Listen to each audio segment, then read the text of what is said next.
AP, CNN, the New York Times, and Reuters had journalists embedded with Hamas during the October 7th massacre. A Reuters journalist photographed a lynch mob brutalizing an Israeli soldier. So grotesque, we actually couldn't show it to you there. And here you can see two photographers snapping photos of as they're kidnapping a woman there that was on that motorcycle. These are not journalists. They are intelligence operatives. Do you have any people being paid by the CIA who are contributing to a major circulation American journal?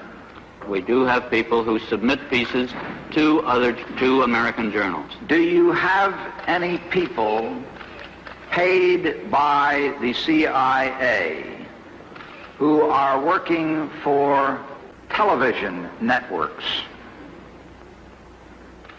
This, I think, gets into the kind of getting into the details, Mr. Chairman, that I'd like to get into in executive session. Do you have any people being paid by the CIA who are contributing to the national news services, AP and UPI? Well, again, I think we're getting into the kind of detail, Mr. Chairman, that I'd prefer to handle in executive session.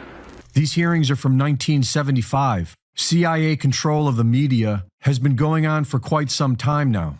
The CIA has been exposed multiple times for creating groups, including Osama bin Laden and Al-Qaeda, who were used as an excuse for toppling governments in the Middle East. Israel and Mossad have been exposed for creating Hamas. In 2015, former Israeli diplomat Avi Primor admitted it on television. Le Hamas, c'est le gouvernement israélien. C'est nous qui avons créé le Hamas afin de créer un poids contre le Fatah à l'époque.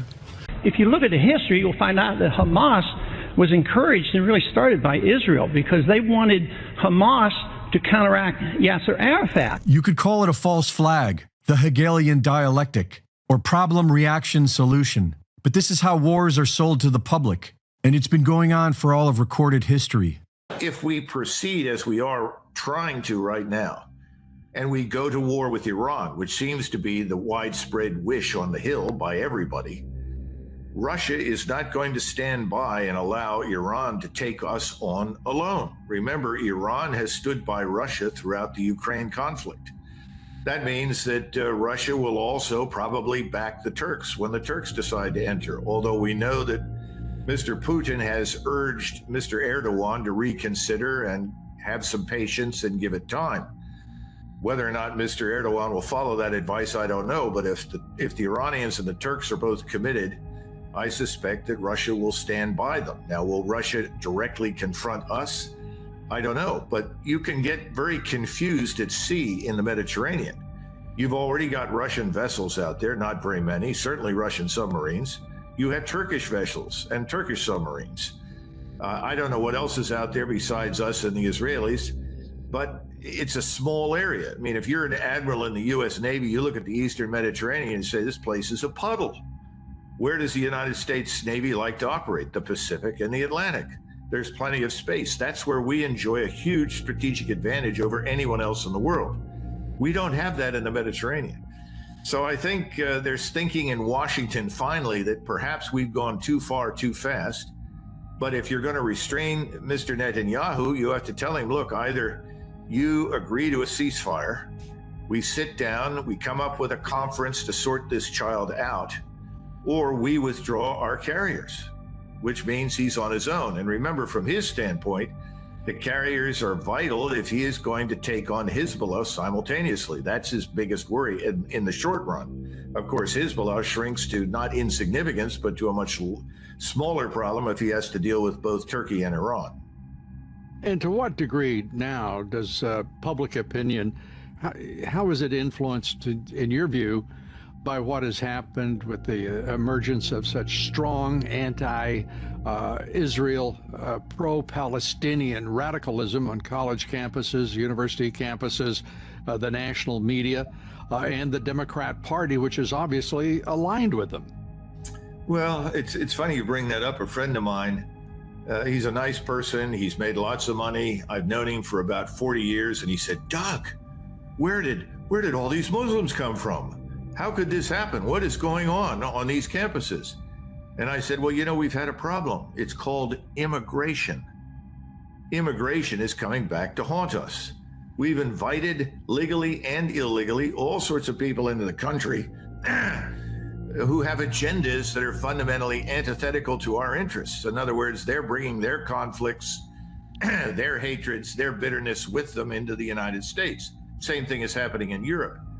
We are obviously, and I certainly am, inclined to support Israel. I want to see Israel survive. My concern is that we're not acting in a way that would help Israel save itself. We're in fact encouraging the Israelis to go down full speed ahead into hell, a hell from which they may not emerge. There are almost 90 million Turks. You have almost the same number of people in Iran. You start running the math. You really think 6 million Israelis are going to prevail? It doesn't make any sense. And under the circumstances, the Israelis have violated one of their own principles. Always try to pit your enemies against each other. And if you can't do that, then try to fight one at a time. Well, they've blown it. They've united the Sunni and Shia 100% against them in a very short period of time.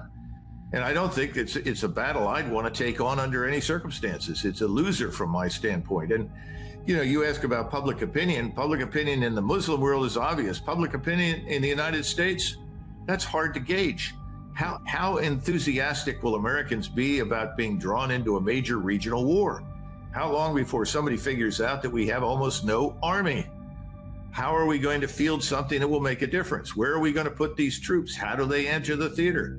We always bet, or at least depended upon, access to Egypt in order to get to Israel's support with ground forces. How do we get them in now? All good questions and all difficult to answer. We're going to come right back with Doug Macgregor. We're talking about what in the world kind of mess is the world. We'll be right back.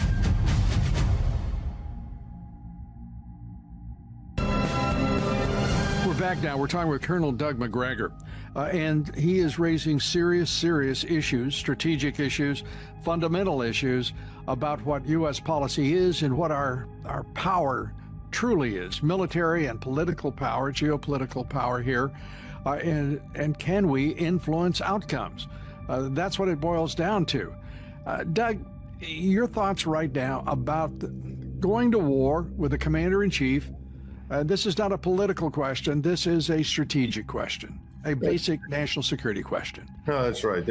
With a commander-in-chief who obviously is not well, who is impaired and incapable of coherent thinking, a military that is now awash in woke madness that is not only distracting from their mission, but is seemingly subsuming the time that our general officers should be spending with strategic thinking and truly asserting our power in pursuit of the U.S. interests.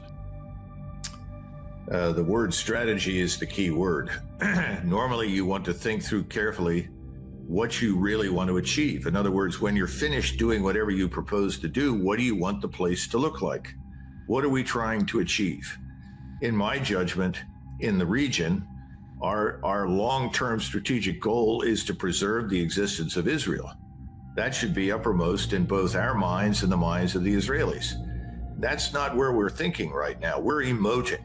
There is no strategic means and ends calculus. There's no realistic appraisal that we're operating 7,000 miles from our home. We have limited resources that we can project. We cannot predict with any certainty what kinds of technologies will be used against us that could surprise us. Someone once said the most important thing to do when you plan in military affairs is to plan for the worst thing the enemy can do to you. Well, what is that? I mean, go down the list, and obviously disabling or sinking a carrier is probably number one. Do they have the capacity to do that? And the answer is yes, that capacity exists in the region. And you have to bet on the very high probability, if we go to war with Iran, that the Russians will come in to support the Iranians. Under those circumstances, the Turks would be fools to stay out because Mr. Erdogan wants to present himself as the leader of Sunni Islam. He is already the leader of the Muslim Brotherhood in the region, and he leads the Muslim Brotherhood here in North America. So there is no strategic thinking. There's no hard-nosed, sober-minded analysis that would lead us to tell, for instance, as Nixon did in 1973, when the Israelis finally beat back the Egyptians and then crossed the Suez Canal, stop. Don't cross that canal. If you cross that canal, the Russians will come in. If the Russians come in, we're committed to a war that we don't want to fight, and you won't win. Well, that was Nixon in 1973. We need to get back to some sober-minded thinking and understand that no nation can be expected to move beyond the limits of our interests. What are our interests? Is it in our interest to go to war with the Muslim world? No, I don't think it is. That doesn't mean we support them. We absolutely support Israel. It means that we recognize the limitations on our power and abilities. The people in Washington don't seem to have any sense of limitations, none whatsoever. And as far as Mr. Biden is concerned, I think he's a cutout. I'm not sure he has much of a role whatsoever. He reads what's put in front of him. He listens to what people decide to tell him, and he moves. I think that there's a group of people that we don't even know with absolute certainty who are running affairs, but certainly Mr. Blinken in the State Department talks and acts a lot like the commander-in-chief. Yeah, he does, and he sounds a lot like President Obama in his rhetorical, what would I call it, rhetorical coloring of events to suit himself, not necessarily the facts. We're again, a commander-in-chief who is incapable of leading. We have in my opinion, a Pentagon that has not demonstrated it's capable of winning a war in a very long time. And it's it's far more than just simply the idiotic doctrine of long wars that captured the thinking of the Pentagon and the neocons and, maybe both political parties for a while. But this is a military that is, to your point earlier, this is not the U.S. military that we're accustomed to. 70%, one report talking about 80% of the U.S. Army is not physically fit for combat, or just basic PT. I mean, what in the world is going on, and why isn't more made of it until the moment at which we just might need a fighting army? Well, people don't like bad news, and bad news never plays well. The other thing is that we have a lot of people permanently living in 1991. As far as they're concerned, Desert Storm just happened a couple of years ago. They aren't asking any hard questions. You go back to the Korean War and look at the disaster that befell us in 1950. We were almost driven into the sea off the peninsula by a North Korean army. It wasn't even the Chinese army. And people said, what happened? Well, we stopped doing many of the things that we did during the Second World War. We dismantled a lot of our capability. We shrank the size of the force. At the time that the Korean War broke out, we had one carrier that we could send into action. We're in a very similar position that we were at the beginning of the Korean War. The good news is that we're not yet trying to defend the indefensible. In other words, we're not sitting in the Busan perimeter, but we don't want to get there. But no one is thinking rationally. Everything is about emotion. It's the same thing in the Muslim world. They see numbers about 3,500 children killed by the Israelis. The Israelis look at pictures of butchered Israeli citizens, and everyone is emoting. You pay people that run these governments, whether they're Netanyahu or Mr. Biden or anybody else, to be thoughtful, to restrain their emotions, to be sober-minded, to look at the risks, and not to take outrageous risks. That doesn't seem to be happening. And I'm not sure how many people in Washington, frankly, are capable of that depth of consideration and contemplation and reason. It's a disturbing time in this country, even absent all of the foreign competing and dangerous challenges that we're facing. There's another part of the equation that we haven't talked about, and very quickly, I'd just like to turn to it.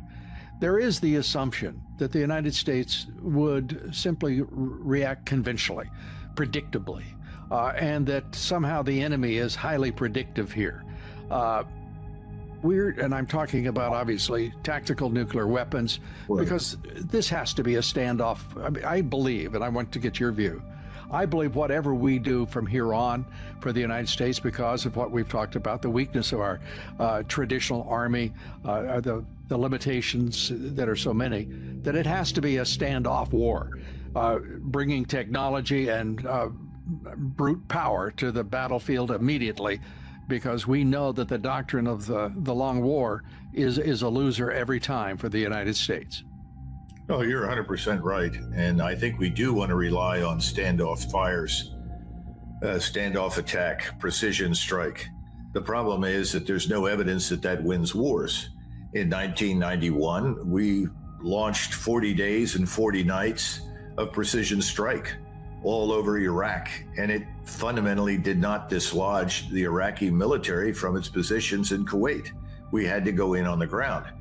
The Israelis do not have that large a force. Their force right now that they mobilized is larger than the U.S. Army. But when you look at the numbers arrayed against them, and keep in mind that the Syrian border is about, for Turkish forces, a 12-hour march down to the Golan Heights. Once you're on the Golan Heights, there's nothing between you, really, and the heartland of Israel. That is Tel Aviv and Haifa. Nothing there to stop you. How do you deal with that? Can you destroy everything that's en route on the Syrian plain? Do you turn to a nuclear weapon, which is what the Israelis could do? That's very dangerous, because as I pointed out, the notion that your opponents will not be able to respond is misleading, because we know the Turks can get a hold of a nuclear weapon. We don't want to use nuclear weapons, but if we're up against the wall and we can't win, one wonders what we might do. And I think that's your point. That was always my concern in Ukraine. We could never prevail against the Russians in Ukraine conventionally. If we tried, what would happen when we failed? Well, then someone would say we'll have to use a nuclear weapon or threaten its use to avoid being annihilated. I hope we don't get to that point. I'd rather not. That's why, even though there's big support for the Israelis to punish their opponents, you have to step back and think about the consequences of this total war of annihilation that Mr. Netanyahu wants to wage. You know, there was an attempt, I'm told, by Mr. Blinken to come up with some sort of relocation plan for the people in Gaza. All of the Muslim countries were appalled. They were repelled by that idea. They said, this is their home. This is where they live. You're not going to drive them out. And not drive them out, and also not make them their problem, which has been the Arab attitude for a very long time. Of course. Colonel Doug Macgregor, as always, instructive, illuminating, insightful, and thank you very much. We appreciate it. Thanks, Lou, for all that you do. Yesterday, an airplane with Israeli citizens arrived in Russia. The tarmac was infiltrated and swarmed with what I can only describe as Arab immigrants within Russia, chanting Allah Akbar as they admitted that they were there to hunt down and kill Jews. Russia's airport police and regular police had to make arrests and get the group under control. What are your thoughts on stories like this? Is this a Hamas group within Russia, or just an anti-Israel group? And are you worried about how many Arabs have been driven out of the Middle East into Europe that could wake up and suddenly make attacks on the very towns that they are now residing in? Well, let's start with the first part of this. The story that you just recited is false. Okay. The Russians told me, and I contacted my Russian sources, that plane did not have any Israelis on it. In fact, the only person that got off that anybody looked at strangely was an Uzbek. And what you had was not an Arab group by any means at all. These are simply Turkic people who live in Dagestan. Okay. Americans know nothing about the region as usual. And you have various different types, Dagestanis, Chechens. There are a whole range of tribes that have become nations over the years. They are Turks or Turkic, depending upon which definition you want to use. Everybody effectively between the border with Mongolia's border with Kazakhstan, all the way to Turkey, speaks effectively the same language. And we call those people Tatars, Turkic, any number of different things. The one exception, of course, are the Tajiks. They speak a version of Persian. In other words, indistinguishable from modern Farsi. But everybody else speaks Turkic. That means that the people living in the Caucasus and Central Asia can all read and listen to Mr. Erdogan. That's very important because Mr. Erdogan sees himself as the de facto leader of Sunni Islam and also prides himself on being the leading voice for Turkic or Turkish people and culture in the world. This is one of the reasons that the Russians have managed the 40 million or so Muslim Turks and Tartars in their country very carefully.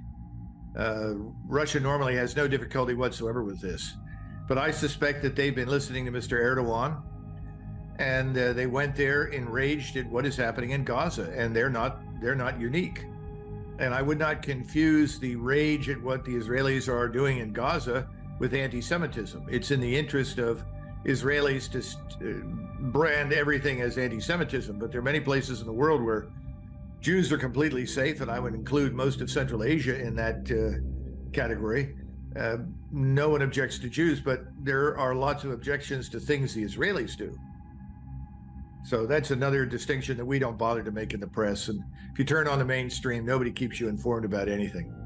Yeah. Okay. So you think that that was a false, like, feeder story through Western media?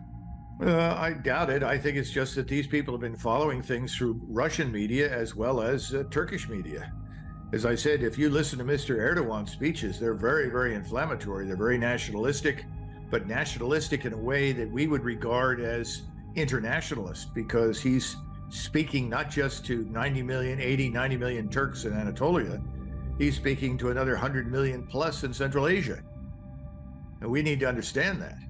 Mr. Putin does, and that's why he manages his relations with Mr. Erdogan very carefully. Many felt that Erdogan had betrayed his NATO roots in order to reestablish a pipeline from Russia through Turkey, because Turkey's lira was collapsing due to inflation. I think it had lost 80% of its value. And so they're just trying to get their society and their country back up and running. Of course, the Western media is saying Erdogan has betrayed NATO. We should, stop all military weapon sales to Turkey.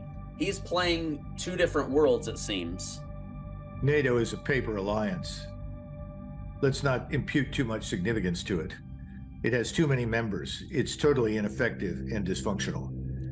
The reason that Turkey was in NATO was because Greece was in NATO, and this was our effort after the Second World War to stop the outbreak of future wars in the Eastern Mediterranean. So we thought if we brought the Greeks and the Turks in, that would make it difficult for them to do that. The other reason was the Turks were always anti-communist. Kemal Atatürk was very anti-communist. And he was actually very pro-German and pro-Italian. In other words, we would say pro-fascist or pro-Nazi, but he was always an anti-communist, and so we had good relations with the Turks. If Hitler had managed his own defunct grand strategy a little bit better, he might have had the Turks for allies in the Second World War. And even now, the Turks and the Germans, although they have their disagreements on issues, tend to like each other a great deal. That's not necessarily the case with the Russians. And so Mr. Erdogan and Mr. Putin have struggled as well, because ultimately Turkey is not European. It's external to Europe. It is a Muslim state. It is a Turkish Muslim state. It is a Sunni Muslim state. Those are its roots. It has no roots in Europe or NATO. That's absurd. So if anything, we are seeing much of the world return to normalcy. Who are the two major powers in the Middle East over the last 5,000 years? Persia, and certainly then after Persia, I would say Turkey for the last 1,000. And the Turks have been a dominant force. They came out of Central Asia. They survived the Mongolian invasions. In other words, these are very powerful figures, powerful people, powerful culture. And they are Muslims. They're not all radical Muslims by any stretch of the imagination. In fact, Turkish Islam was on the whole fairly moderate compared with the Arabs. But we're dealing with a different set of circumstances because what's happening in Gaza is enraging the entire Muslim world. This is not just another war in the Middle East between Israel, Egypt, Syria, or southern Lebanon. This is a very different animal. This is a civilizational confrontation now. And that is due largely to Mr. Netanyahu and his government that has tried to transform this into a much larger fight. Yeah, I want to hit that topic here in a minute. Another story that I wanted to get your thoughts on that I'm having a hard time reading between the lines is they're saying that Putin's health is going downhill quickly. This might be the reason that Russia needs to end the war. Close allies, anonymous allies within the Kremlin say his health is falling apart. He realizes he's been beaten and he's humiliated. Is this Western media propaganda, or are you hearing anything about Putin's health actually deteriorating? No, I have a great deal of difficulty with this. Mr. Putin, I think, is 69. He looks awfully good for 69. Seems to be very healthy and dynamic. Now, is there something else going on that we don't know about? Perhaps there is, but we've been treated to these rumors of Putin's imminent demise now for about the last 3 or 4 years. So I suspect there's lots of wishful thinking in the West, which is misguided, by the way, because Putin is probably the single most well-informed person inside Russia about the West. He understands the West. He understands us. This is a man who's exercised extraordinary restraint. Just the other day, somebody said, well, you keep talking about the powerful Russian forces. If that's the case, why haven't they, run up to the river, cross the river, and march to Poland? I said, because that's not what Putin wants. Putin would like to end this war. He's sitting on territory right now that is historically Russian, with Russian-speaking populations. He's going to move and take Kharkov. He will take Odessa. Those things will occur in time. But he doesn't want a war with the West or with NATO or with anybody. He just wants to get those territories under his control, get the Russians in them inside Russia, and then prevent any further oppression of the Russian population or the Tatars or anybody else inside Ukraine. That's it. He would like to see Ukraine as a neutral state. He's certainly not going to sit there and put up one more time with what we did over the last 10 years or so in Ukraine. He's not going to allow Ukraine to become this fortress for American imperial influence and NATO influence.